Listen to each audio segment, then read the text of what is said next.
ఎంతో కాలం క్రితం నజరేతు అనే గ్రామంలో మరియా అనే ఒక యువతి జీవిస్తోంది. ఆమె దేవుడిని ఎంతో ప్రేమించేది. ఒకరోజు గబ్రియేలు అనే ఒక దేవదూత ఆమెకు ప్రత్యక్షమై ఇలా చెప్పాడు, మరియా, భయపడవద్దు. నీవు దేవుని ప్రత్యేకమైన ఆశీస్సును పొందావు. త్వరలో నీవు ఒక బిడ్డకు జన్మనిస్తావు. అతడు దేవుని కుమారుడు.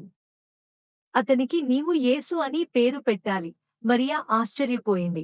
కాని దేవుడి నిర్ణయాన్ని ఆమె స్వీకరించింది.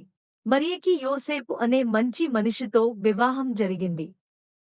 ఒకరోజు రోమన్ చక్రవర్తి ఒక కొత్త ఆదేశం ఇచ్చాడు.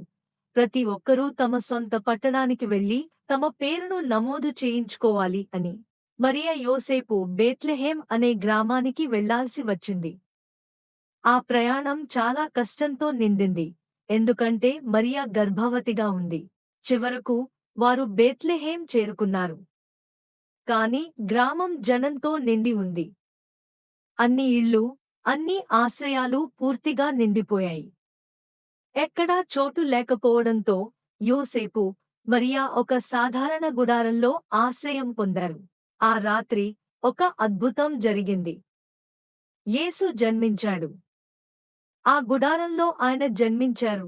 మరియ యోసేపు తనను ఎంతో ప్రేమతో మాంజా పాకాలో ఉంచారు. ఆ రాత్రి అంతా ప్రశాంతంగా ఉంది. కాని దేవదూతలు ఆకాశంలో కనిపించి గొప్ప శుభవార్త చెప్పారు.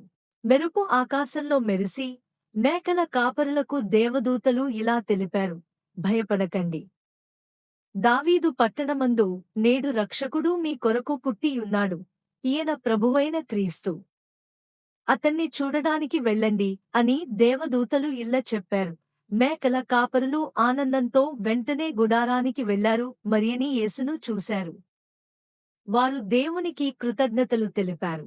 అంతలో తూర్పు నుండి 3 జ్ఞానులు ఒక ప్రత్యేక తారను అనుసరిస్తూ వచ్చారు. వారు చిన్న యేసును చూసి బంగారం, ధూపం మరియు గంధం అనే బహుమతులు అందజేశారు. ఈ బహుమతులు ఆయన రక్షకుడిగా ఉన్నవాడికి అనుకూలమైనవి. ముగింపు, శాంతి మరియు ప్రేమ సందేశం. యేసు పుట్టిన ఆ అద్భుత రాత్రి మనసులో శాంతి, హృదయాల్లో ప్రేమను నింపింది.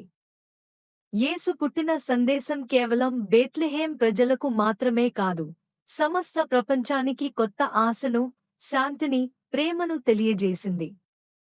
ఆయన ద్వారా మనం ఎప్పుడూ క్షమించగలగడం, ఇతరుల సహాయానికి ముందు ఉండడం మరియు ప్రేమను పంచుకోవడం నేర్చుకోవచ్చు.